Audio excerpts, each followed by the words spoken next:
tarde, pessoal. Hoje o nosso papo é extremamente cultural. Eu estou aqui com uma fera do Departamento Cultural, o escritor, romancista Eudes Moraes, que acaba de ser eleito presidente da Academia de Letras, a entidade mais importante de cultura de Balneário Camboriú. Primeiro, boa tarde. Boa tarde, Macedo. Prazer estar aqui e junto com todo o nosso povo da área cultural. E o que te levou a almejar ou te levaram à presidência da Academia de Letras? Não é uma questão de almejar, é uma questão da vez. Chegou a minha vez. Chegou a tua vez. De dar a minha contribuição. Não por mérito, não que eu tenha mais qualificação que nenhum dos nossos acadêmicos, mas é que chega um momento que você é chamado. Que coisa boa, né? Eu acho que isso é interessante. Você está sucedendo a Teca Mascarenhas, é isso? Sim. A Teca é dona da livraria? Não. A Miriam Almeida, que é dona da livraria. Da livraria, que é lá no Brava Mall. Brava Mall. Isso. Ela continua vice-presidente, não? E continuará na minha chapa. Isso. Na minha gestão, sim. Como vice-presidente. Sim. A Teca, ela sucedeu o Paulão, né? O Paulo Roberto de Souza, que ele teve que se descompatibilizar para concorrer a vereador ano passado. Exatamente. Bem Por isso que o mandato dela foi um pouquinho menor. Isso, correto. Quanto tempo de Academia de Letras? De mandato? Não, teu tempo de academia, acadêmico. Eu estou indo para o terceiro ano. Terceiro ano, tá novo ainda. É. Me fala então sobre a tua vida literária, primeiro. Quem é Eudes Moraes? Eudes Moraes é um menino que aos 15 anos de idade foi internado Deixa eu colocar um pouquinho mais perto de você para ficar mais próximo. Foi internado num seminário. A força? e aí foi a minha grande oportunidade de uma convivência com colegas muito dedicados à leitura, e com isso eu aprendi, adquiri o hábito da leitura e pude fazer um tour pelos clássicos da literatura. Coisa boa. Você fez seminário onde? Em Curitiba? Eu fiz no Riacho Grande, em São Paulo, que é descendo a Serra do Mar para Santos. Uhum. Fiquei 5 anos. Quando você entrou no seminário, a tua intenção era ser padre? Ou era um sonho da tua família? Acho que nem uma coisa nem outra. Eu acho que são contingências da vida. Contingências de ocasião. Exato. Né? Aí depois você saiu do seminário? Saí do seminário e fui cuidar da vida e continuei estudando. Depois que eu fiz teologia, fiz filosofia junto, né? Sim. Depois eu cursei psicologia e depois fiz direito. Direito. Você atuou como direito, atua até hoje? Ou não, direito foi muito mais por uma paixão cultural. Sim. Eu acho que o direito enriquece, né? Bastante. Mas nunca tive a pretensão de advogar. Depende, o direito enriquece ou previne as pessoas. Também, as duas coisas. Você sabe que tem muito bandido que entende muito mais de artigos do que nós, né? Mas ao prevenir você não empobrece. Sim. Você escreveu alguns livros, inclusive você está com eles. Sim. Aí. Me fala sobre tuas obras. A primeira tua, vamos começar pela primeira, né? A primeira está com a edição esgotada, nem a trouxe aqui. Aí a segunda foi essa aqui. Certo. Multiverso. Multiverso. Que é uma obra de poemas. Olha que legal. Mostra para essa câmera, para as pessoas verem, Eudes Moraes, Multiverso. Correto. As pessoas encontram eles ainda? Ainda encontram. Você está na Amazon? Na Amazon e também em livrarias. Em livrarias. Essa também. Livraria daqui do shopping. Na Top Livros. Também na Top Livros. Não, mas no Atlantic Shopping. Não, na outra. No Balneário Shopping, né? Isso. Livrarias catarinenses. Catarinense. E nas livrarias de Curitiba. E também tem na livraria lá do shopping. Lógico, eu ia cantar agora. Como que a Miriam não colocou teu livro lá, estão né? Lá. Inclusive, a Miriam faz alguns lançamentos lá, Exato. né? É bem legal. Depois, eu fiz um ensaio crítico. Uhum. Que é esse daqui, que é No Divã com Deus. Com Deus. E essas capas, essa capa que você está vendo, é tudo minha criação. Esse No Divã com Deus, ele nasceu quando você estava no seminário, pelo menos das ideias? Sim, é evidente. Só que isso aqui, ele está mais dentro de um criticismo religioso, né? De um? Criticismo. Criticismo? É alta crítica. Ah, de uma crítica religiosa. São questionamentos, né? São questionamentos. E, evidentemente, eu não o escrevi em tempo de seminário, escrevi bem depois. Aí, o critiquismo é as pessoas que criticam, no caso, você tem uma formação religiosa forte, então, logicamente. Tem um bom conteúdo, mas ao contrário, eu não sou fanático e nem frequento igreja. Mas você teve uma formação, porque o seminário são 5 anos que você ficou, sim, né? Claro, então, claro. A teologia, porque quem faz teologia é muito interessante, porque tem um conhecimento mais amplo, né? Exato, correto. Porque a teologia, para quem não sabe, é o curso obrigatório de padres, né? Sim. E correto. Hoje tem o pessoal muitos pastores fazem teologia também, né? Também. Bom, depois disso eu decidi escrever um romance. E esse romance tem uma história, porque uma vez num seminário com um crítico literário de nome o Gurgel, em São Paulo, eu perguntei para ele, Rodrigo Gurgel, perguntei para ele, qual é o seu conselho para se escrever um romance? Eu já estava pensando no romance. Ele disse assim, leia romance. Se você quer escrever contos, leia muitos livros de contos. Leia romance. Sabe a resposta? Aí eu comecei a ler. Já lia, né, romances, não era novidade para mim, mas eu comecei dei continuidade à leitura mais focado. E já pensando também num projeto futuro. Corretíssimo. Bom, aí esse Enigmas da Paixão, ele nasceu numa viagem que eu fiz a Petra, na Jordânia, Oriente Médio. Sim. E eu não imaginava que aquele lugar era um lugar assim tão espetacular e tão surpreendente, cheio de informações, muito rico. E eu comecei a pesquisar, andei de dromedários pelo deserto. Eu tive que ir, por causa do romance, 3 vezes a Petra. Olha que legal. É um lugar espetacular, hoje está tombado, né, pela Unesco. Sim. E depois eu fui para o Cairo, do Cairo eu aluguei um carro, fui até... No Egito? No Egito, aí fui a Alexandria. Em Alexandria fiz algumas pesquisas que eu precisava, na maior biblioteca. Olha só. Que é a Alexandria. E lá eu comecei, porque são 2 histórias que correm paralelas, né? E lá eu comecei dei início ao romance. A história começa... Tem pessoas que acham que para escrever um romance é você viver uma história de amor ou do dia para a noite. Cada pessoa é diferente, né? Exatamente. E aqui tem muita pesquisa, porque tem muita geografia, história. Boa. Mas é um romance. Depois do romance, eu publiquei agora, em dezembro, este livro de poemas, que é Nas Dobras do Infinito. Mas a pessoa ficando mais velha, o livro vai diminuindo? Você fez o maiorzinho, diminuiu menos páginas? Nós vamos ou é a história que pedia? Nós vamos conversar. A história que pedia menos, né?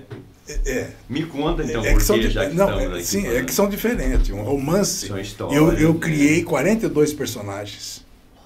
E eu tive que entrar na cultura árabe e na cultura judaica. Inclusive na culinária. Você criou uma novela, praticamente. É uma novela. Se a Globo pegar isso aí, vai virar uma novela. Sem dúvida. E quando eu escrevi pensando, inclusive, dele se transformar num filme. O nome é maravilhoso, Enigmas da Paixão. Hollywood não sabe o que está perdendo. Manda para ele, põe numa caixinha, manda diretamente para ele. Agora, esse não é um romance, esse é de poemas, né? Ah, de poemas, é diferente. É diferente. Aqui não tem tanta narrativa, enredo, né? Drama. E exclusivos teus, né? Porque muita gente faz uma composição. Deus. Esse aqui, inclusive, eu mandei agora para o Prêmio Jabuti. Ah, que legal.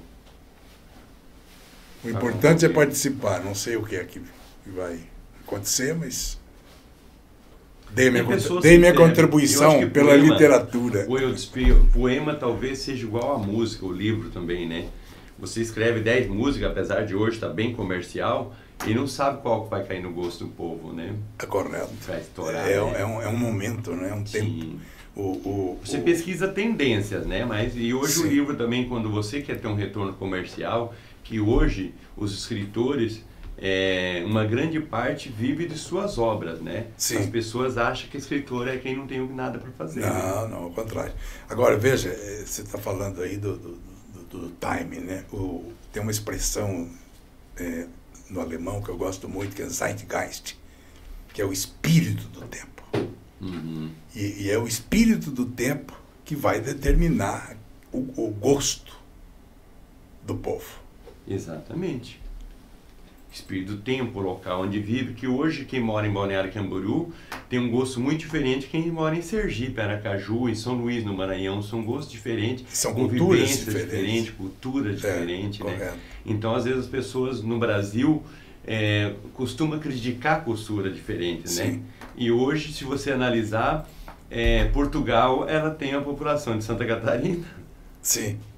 Então é muito mais fácil administrar Portugal. Se você analisar toda a Europa, que é um gigante, que tudo se movimenta na Europa, o território da Europa é o tamanho do Brasil. É verdade. Né? Então é muito mais fácil hoje administrar os problemas sociais. É muito mais fácil você administrar um problema social num país do tamanho de Santa Catarina do que num país do tamanho do Brasil, que você tem pessoas que passam a vida inteira... É um continente, não? É muito grande o Brasil. Se você imaginar que você vir de Belém do Pará aqui, se você vier de ônibus, são 3 dias de viagem. Verdade. É muito longe. É isso. Né? Então, e também eu acho que explica, viu, Macedo, um livro grosso assim, e um livro fino, com a nossa alfabetização, com a nossa educação. De hoje? No Brasil. O pessoal não gosta de ler muita coisa grande? Quer ouvir alguns números? Eu até trouxe aqui Lógico, anotado, porque mostra. em se tratando e todo mundo aqui está querendo ouvir os números. Porque em se tratando de educação, eu fiz algumas anotações porque há números, há percentuais, e eu não quis me incorrer a memória. Só não fala longe do microfone, que Sim. vai ficar com a tua voz baixa. Ah, então tá bom. Ok. E as pessoas querem te ouvir. Então tá. Veja só, vamos falar um pouquinho de educação. Ótimo. Só um pouquinho, porque o nosso negócio é cultura. Sim, mas tem tudo a Faz ver, parte, né? É o berço. Você não vai ter cultura de qualidade se você não tiver uma boa educação.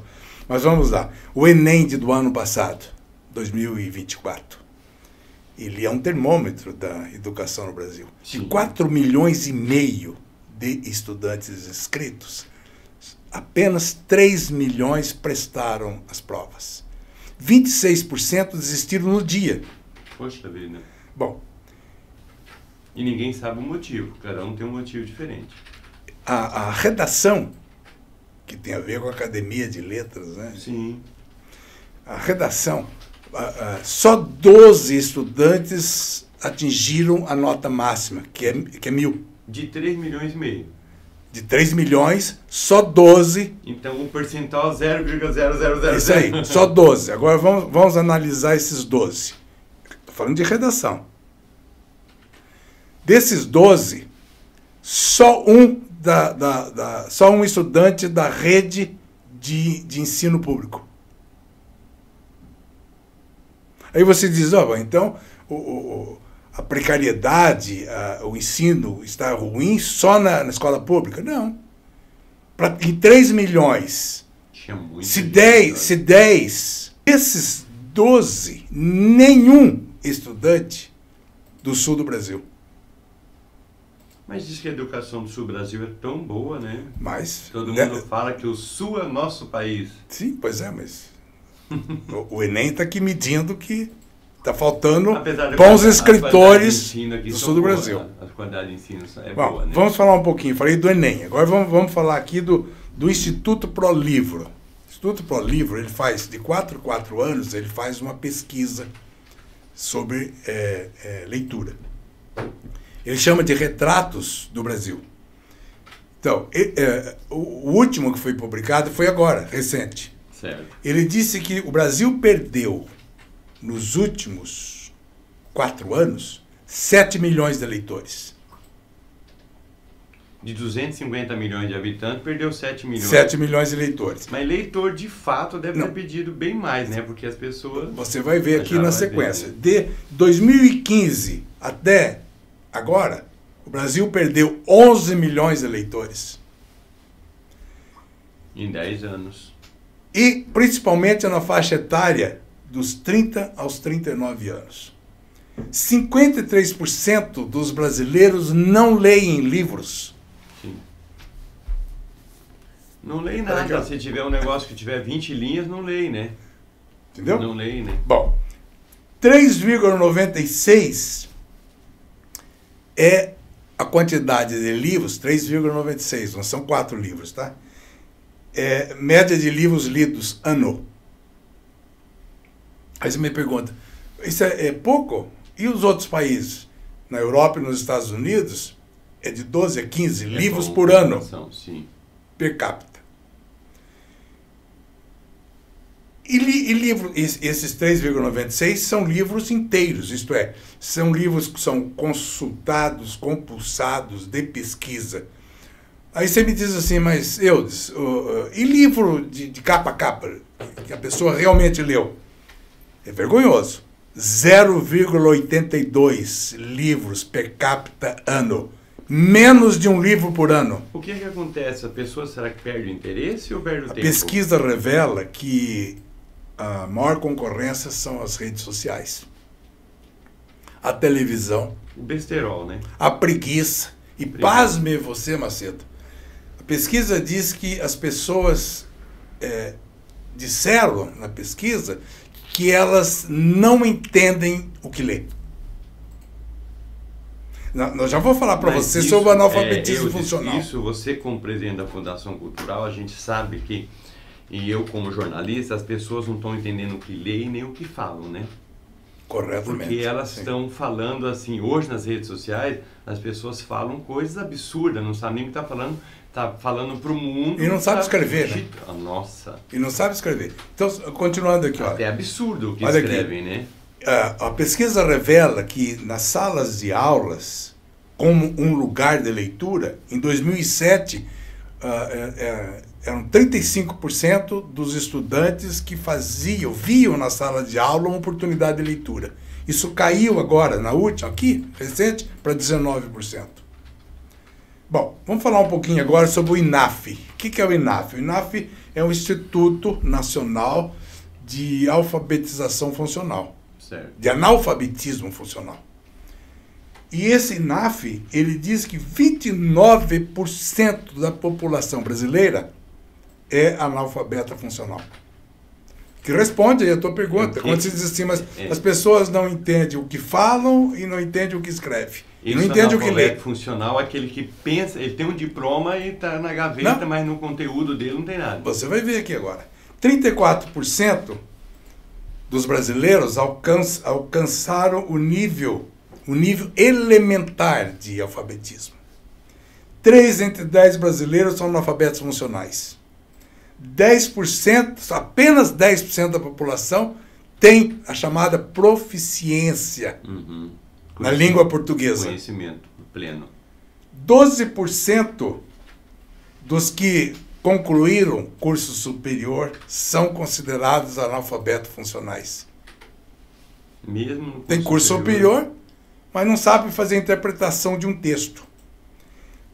38% dos estudantes universitários são analfabetos funcionais. 16% dos jovens de 15 a 29 anos são analfabetos funcionais. Bom, esse background... São dados técnicos e oficiais. São oficiais. Não é pesquisa. Não, são oficiais. É só ir lá na internet, bota lá INAF, bota Enem 2024, exato. Bota o Instituto ProLivro. Você vai ver esses números que eu estou dando aqui. Esse é o retrato do Brasil. Você quer entender o Brasil? Entenda a partir daqui. Sim, mas isso você, como mestre das escritas, o que leva a ter esses índices? O que leva? Baixa qualidade no ensino. O Brasil precisa rever... Mas você acha, por exemplo, mesmo que o ensino seja de primeira e a pessoa não tenha vontade de estudar... bom, aí é terrível, né? Se a pessoa não quer estudar, vontade. Ela desiste, ela não vai para a escola. Eu acho assim, ó, você vê, as pessoas que estão nos vendo, elas vão ver aqui o leque dos interesses das pessoas. Você consegue esse dedinho minguinho aqui, aqui está a educação. Sim. Né? Porque a educação, a maioria das pessoas vai para as escolas obrigados a irem. Sim, mas então já... Infelizmente então, pera um pouquinho. né? O que esses números estão medindo? Estão medindo aqueles que foram para a escola. Ela está medindo a falta de qualidade de conteúdo do ensino que foi entregue para esses estudantes que prestaram o Enem e que foram pesquisados. Os que desertaram... Sim, nem teve pesquisa. A evasão escolar não foi medida aqui. Então, há uma baixa qualidade do conteúdo que é entregue para os nossos estudantes. Isso significa que o Brasil precisa investir mais em educação e na cultura. Mas isso está sendo dito desde o ano de 1500, Sim, né? Sim, correto. Mas os deputados nossos pensam em investir no aumento de salários deles, né? A gente vai chegar a gente vai falar em muitas histórias. Há muito dinheiro sendo gasto em lugares que poderiam ser redirecionados. Sim. Educação e saúde são fundamentais. Um ajuda o outro, são prevenção. Isso. Porque a educação ela previne que a pessoa consegue um subemprego futuramente, ele não consegue galgar camadas sociais da população, né? Sim. O que vai conseguir um bom emprego é uma boa qualificação. Sim, né? Claro. Hoje muitos empresários reclamam que eles lêem um currículo, aquele currículo oco, né? Vazio. Não tem muita coisa, não tem curso de especialização. O grande problema no Brasil hoje é mão de obra qualificada. Sim. Daí porque surgiu o Senai, o Senac. Né? Mas Sim, mas hoje você vê alguma pessoa, e hoje eu sei que não é nossa área, mas você vê uma pessoa, eu quero fazer um curso de panificação, de padeiro. Aqui a prefeitura oferece, Balneário Camboriú oferece. Que bom. Mas a procura é pequena. E existe uma carência no mercado de panificador, confeiteiro, de cozinheiras boas, de auxiliar de cozinha. Né? Existe uma série de... Hoje, auxiliar contábil, você pega um escritório de contabilidade, tem dificuldade. Né? Já teve uma agência de Floripa que teve dificuldade de contratar um jornalista, que é uma coisa absurda, e o mercado existe muito jornalista, mas ela falou assim, um jornalista com J. Pessoa que saiba escrever. Qualificação. E que queira trabalhar. Qualificação de mão de obra. Então é difícil, né? Terrível. É difícil. Mas vamos falar ainda, o que você tem mais de números aí para nós? Era isso. Vamos falar então... Não, eu fiz questão de dizer esses números porque eu estou assumindo aí a presidência da Academia de Letras de Balneário Camboriú. E eu preciso estar consciente e deixar os meus colegas conscientes desse panorama, né, esse cenário brasileiro, para a gente discutir internamente na academia o que é que nós podemos fazer pela sociedade. O John Kennedy tem uma frase célebre, você há de se lembrar, ele disse assim, não perguntem o que a América pode fazer por você, mas sim o que você pode fazer pela América. Então, é a mesma coisa. Essa pergunta eu faço para mim mesmo e os meus colegas de academia. Tá? Não pergunte o que a academia pode fazer por você, mas o que você pode fazer pela academia. Nós temos um problema que eu faço parte da NACLA também, inclusive, você é um dos convidados. E muitas pessoas célebres, perguntam o que a NACLA pode oferecer para mim. A NACLA pode oferecer o que você trouxer de melhor. Você tem que oferecer para nós. Exatamente. Né? Te dá uma oportunidade. É o que você vai oferecer para a educação, isso, né? Corretamente. Hoje, explica-se essa falta de educação aí qualificada que você fala. Você pode ver que hoje as redes sociais como Facebook, Instagram, TikTok, as principais redes, e o YouTube, por exemplo, o que faz mais sucesso são os vídeos pequenos. O TikTok são vídeos de 1 minuto, menos de 1 minuto, né? Correto. E o YouTube tem vídeos muito maiores. Então hoje nós temos vídeos ali de 30 minutos, 1 hora, que 50 pessoas vê. Nós temos um vídeo de 3 minutos que 5.000 pessoas vê. Então as pessoas, elas se julgam, não querem perder tempo vendo isso. Mas perde tempo com outras coisas. Sim, porque elas podem ver 10 videozinhos pequenininhos quando elas estão vendo um. Mesmo que seja instrutivo, mas nada, né? Nada substitui um bom livro. Sim. Nada. Olha, o estudante que não lê não sabe escrever. Hoje você pode... Entendeu o fenômeno da redação no Enem? Eu te faço um desafio. Você pega o ensino médio hoje você pega 100 alunos ali.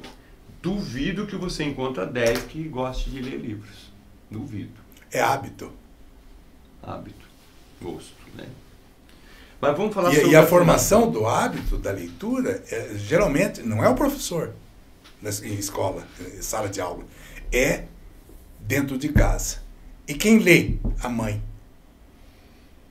Então, a criança, ela começa a formação do hábito vendo os pais. Eu fui mentor de clube de leitura. A última mentoria que eu fiz, tinham 11 mulheres. Sim. Nós vamos fazer a mesma coisa. A Academia de Letras de Balneário Camboriú vai criar clube ou clubes de leitura. Que ótimo. Outra coisa que é um projeto interessantíssimo que a gente fez lá em Curitiba, eu fazia parte de um grupo de amigos, né, empresários, e nós fizemos, que chamava-se Conversa Entre Amigos. Eu fiz algumas aqui em Balneário Camboriú. Eu leio um livro, ficho esse livro, e aí eu convido pessoas, amigos, marco um determinado lugar, e nós vamos nos reunir e ter uma conversa entre nós sobre esse livro que eu li. Aí você diz assim, no próximo posso fazer isso? Pode. No próximo, o Macedo vai ler esse livro, o livro que quiser. Compartilha. E vai dividir, vai ter uma conversa entre amigos. É um projeto, nós chegamos a trazer em Curitiba, encheu o Teatro Fernanda Montenegro, trouxemos o Mia Couto, olha só, lá de Moçambique. Bom, nós queremos fazer também uma interação, uma aproximação com as escolas públicas. Sim. Se as diretoras das escolas e se a secretária de Educação de Balneário Camboriú nos recepcionar e abrir as portas das escolas, nós, os acadêmicos, estaremos... Se não abrir, tu vai bater lá na prefeitura, vai achar o caminho. Eu sei que você acha o caminho. Vamos falar com a prefeita, sem dúvida nenhuma. Não, a prefeita com certeza é jornalista. Nós vamos nos oferecer, nós vamos nos ofertar para a gente ter um contato, uma aproximação com os estudantes para contar, inclusive, sobre o processo criativo de escrever livros. Sim. Como é que é ser escritor? Bom, uma das coisas que nós queremos fazer também, que eu estou chamando de projeto Escritores do Futuro, é fazer essa mesma interação, essa mesma aproximação com os estudantes universitários. Então nós vamos lá, como é que você falou? Toque na porta dos reitores, dos diretores das faculdades, das universidades. A Univale e a Uniavan são bem abertas. Para nós fazermos palestras também sobre o processo criativo da escrita e contarmos a nossa experiência como escritores. Bom, tem algumas bandeiras de luta, né? Sim. Uma delas eu vou voltar a lutar, você acompanhou, com relação ao Conselho Municipal. Políticas públicas. Políticas públicas. E olha, Você brigou sozinho lá? Briguei sozinho, foi mesmo. Eu travei uma batalha, aquilo era ilegal, né? E olha, Macedo, vou lhe dizer uma coisa. Eles fizeram arrepio da lei e mesmo a despeito de eu ter provocado a Procuradoria Municipal, né? Sim. E eles te dado um parecer de que aquele edital era ilegal, sim, assim mesmo, ao arrepio da lei, formato que foi feito, eles fizeram a eleição. Sim. Eu não fui ao Ministério Público, cheguei a ir, mas eu acabei ou entrar com uma ação cautelar, com uma medida liminar para poder suspender aquela eleição. Eu já fiz a minha parte, já todo mundo se conscientizou. Você alertou as pessoas. Eu alertei, eu fiz o meu papel. Sabe por quê, Macedo, que a gente tem que agir assim? Porque o Brasil começa no quintal de casa. Sim. Se você ao ver coisa errada, ilegal, no quintal de casa, você não tomar providências, você se torna um hipócrita a querer criticar o todo do Brasil. Ou conivente. Exatamente. Tem gente que é mas conivente. eu quero para... Mas isso não atrapalha a tua convivência, as tuas parcerias com a Fundação Cultural? Não, de forma nenhuma. Com o Alan Schroeder? Não. Muito pelo contrário, ele me deu razão, ele me apoiou, ele foi receptivo. Só que o colegiado... Ele já pegou a coisa pronta, ele pegou né?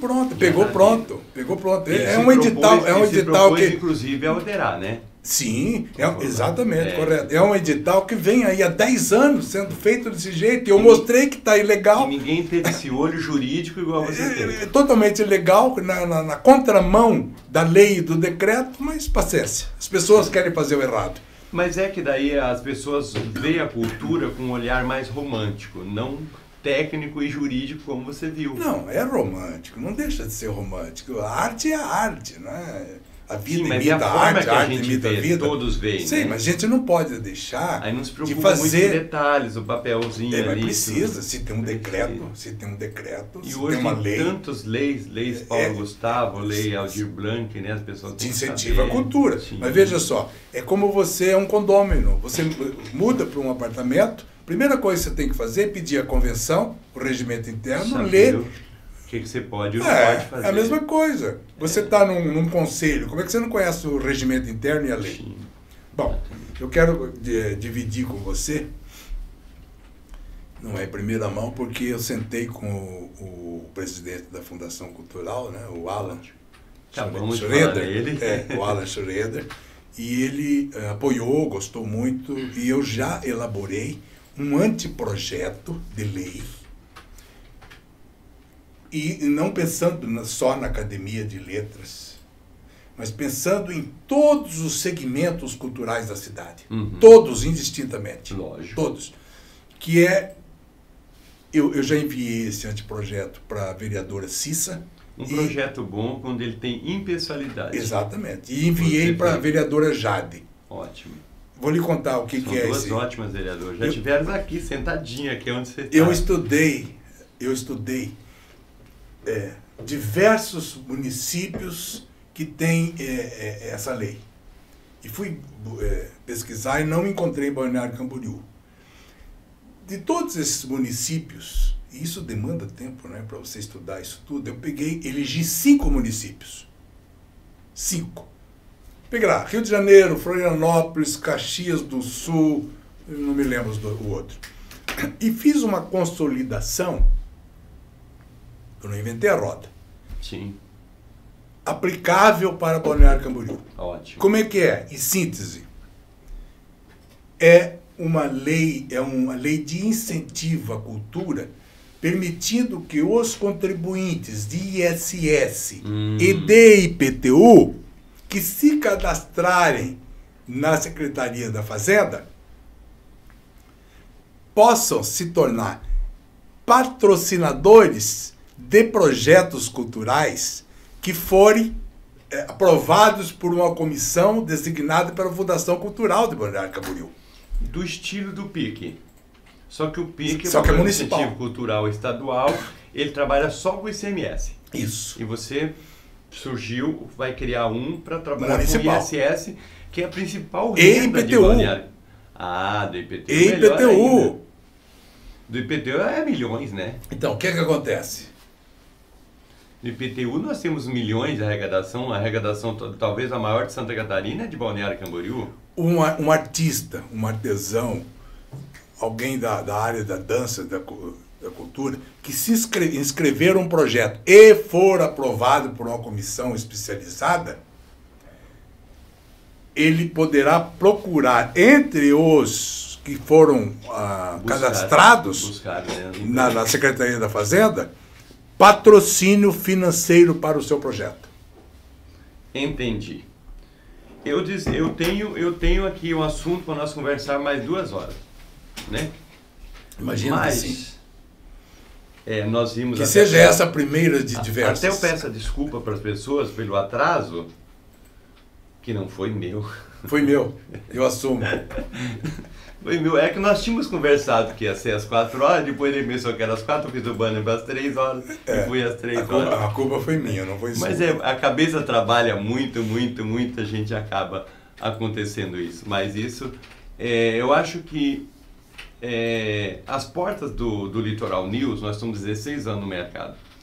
Nós sempre tivemos aberta a cultura, que cultura é que movimenta o mundo, hoje você vai ver uma novela, é cultura, você vai ver um filme, é cultura.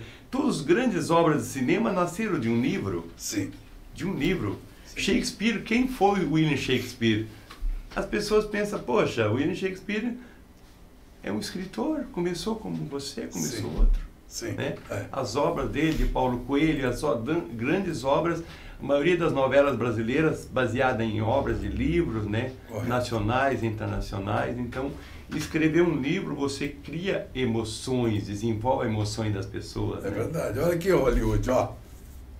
Fica esperto, hein? Sim. Netflix, olha aqui. Esse aqui é teu. É meu? É teu. Olha que maravilha. Esse aqui também é teu. Sério? Trouxe pra você. Mas esse aqui não. E esse aqui eu já te dei. Eu já tenho, tá ali, olha ali, ó. Tá aqui o livro. Isso, correto. Eu trouxe os que eu tinha ganhado, gente. Olha, os livros do Eudes aqui. Esse daqui, ó, Tempo, Rumos, Paixões, da Elga Fraceto. A Elga faz parte da academia. Sim, ela será a nossa tesoureira agora, da academia nesse biênio. Esse daqui, ó, o Pueblito, que ele é uma coisa muito interessante, é do Juan Manuel Hernández. Ele contém aqui dentro, eu acho que as pessoas conseguem ver, até um CD. É bem gauchesco, né? Que legal. É meu colega na academia? Esse aqui, o Liberte Sua Libera. É meu colega da academia. Sim, olha aí. Sim. É isso mesmo. A Laura Porto, que é da academia também de letras, e da presidente da NACLA. E esse sim, daqui, ela lançou um livro agora. E esse daqui chamado uma Escolhas. Obra também do Juan, que eu recebi tudo de presente, Randonel, não é Hernandes, é Iserhagen. É, meu colega da academia. Baguales. Isso aqui. Ele é o promoter dessas festas da Farroupilha. Sim. Então o livro é fantástico, né? Um livro para muita cultura gauchesca, sim. Corretíssimo, lindo. Então, meu colega da academia. Eu vou falar para vocês assim, ó, se você estiver nos assistindo, eu vou dar esse livro de presente, tá? Vou dar um livro de presente em cada programa, vou dar um livro de presente porque o bom quando algo é muito bom, você não guarda para você transcende, né? Você vai fazer correr, né? Você lê, vai passando, vai transmitir a cultura. E é muito interessante uma coisa que você falou em cultura, eu sei que o nosso tempo tá bem curto. O vocabulário das pessoas. A pessoa que lê tem um vocabulário fantástico. Esse vocabulário que a gente vê, esdrúxulo, uma coisa assim ridícula, é aquela palavreado que você às vezes não entende, tem que traduzir, né? As pessoas às vezes falam, em vez de falar você é amigo, é velho, é você, é moleque, é uma coisa assim, sabe? Nós. É nós. É igual argentino, fala outro de boludo, né?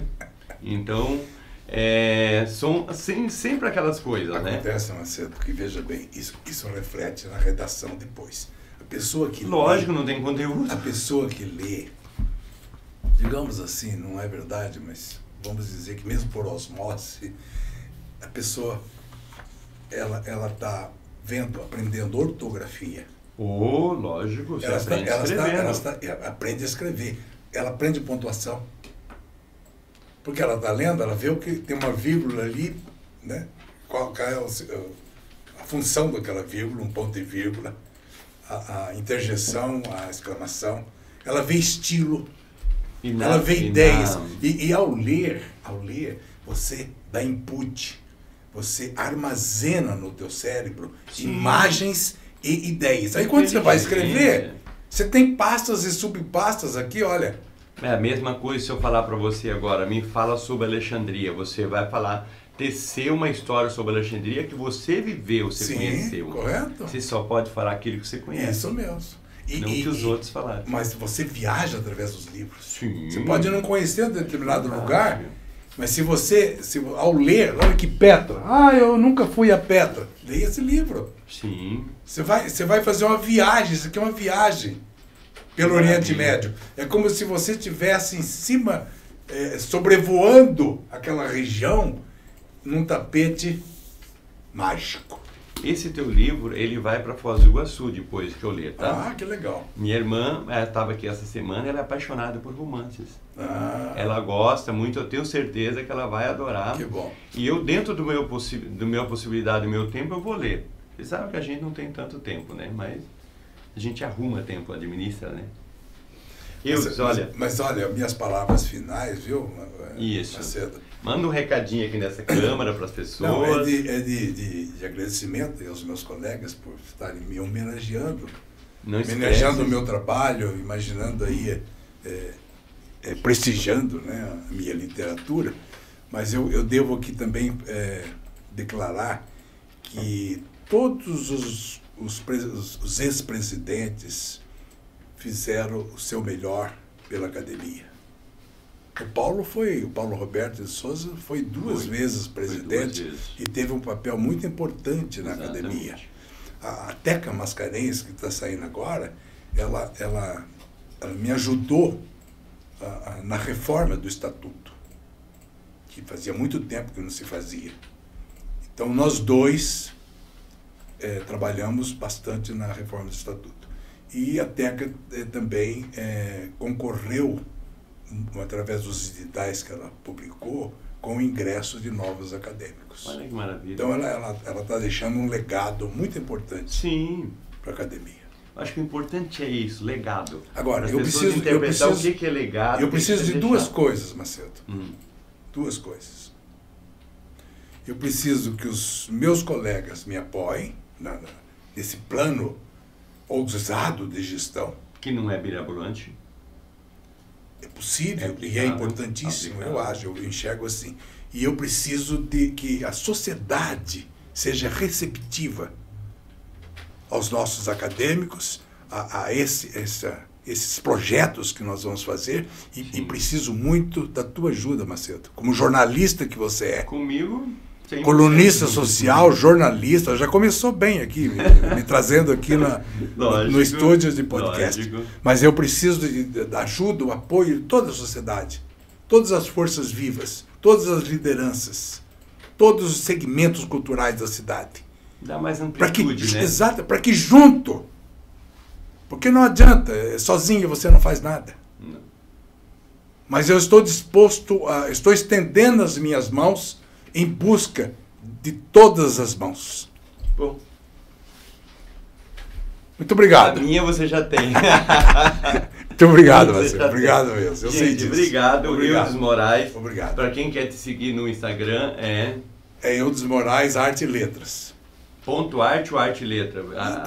Tem underline, lá tem Se você digitar, eu digitei Eudes Moraes, está bem fácil. Ou você pode... Ou no Facebook. academiadeletras.bc, é bem fácil. Né? Então, no Facebook eu sou atuante nas redes sociais. Todos os dias está passando coisa boa. Sempre tem coisas. Gente, papo super legal, muito instrutivo. A gente vai voltar mais vezes, falar, a Laura Porto vai vir aqui também. Bom. E a gente vai trazer, de repente, a gente marca um dia para a Tecla, Miriam, algumas pessoas também atuantes na Academia de Letras. E tem o Arnone Caldarnes.